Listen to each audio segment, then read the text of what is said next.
মা জানতো না যে আমরা যাব। আসলে ডাক্তার দেখাতে গিয়ে ফেরার পথে মায়ের বাড়ি গিয়েছিলাম। তো মা কি রান্না করেছে জানো?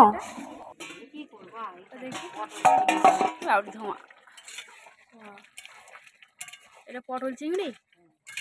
এই যে মা রান্না করছে, এখনো এই রান্নাটা তরকারিটা হচ্ছে। আর এখানে দেখো, এই যে এটা হচ্ছে কুমড়ো শাকের তরকারি। আমার তো খুব ভালো লাগে কুমড়ো শাক। আর এই যে ঝাল ঝাল করে আলু ভাজা করেছে। আর এটা মনে হচ্ছে, হ্যাঁ, আমড়া দিয়ে ডাল হয়েছে। এই যে আমড়া দিয়ে টকের ডাল। আর এটাতে কি আছে? ও, এটাতে ভাত। আর এটাতে মনে হচ্ছে এটা ফ্রিজে ছিল সম্ভবত, হ্যাঁ ঠান্ডা। এটা হচ্ছে আমড়ার চাটনি। মা এইগুলি রান্না করেছে, হঠাৎ করেই চলে এসেছি না বলে। তো খেয়ে যাব মায়ের হাতে রান্না।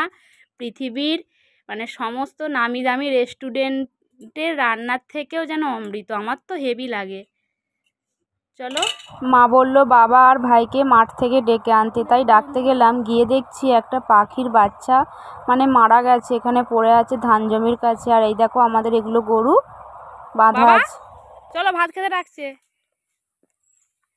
চলো, টাটা বন্ধুরা, তোমরা সবাই ভালো থেকো, অনেক অনেক হ্যাপি থেকো।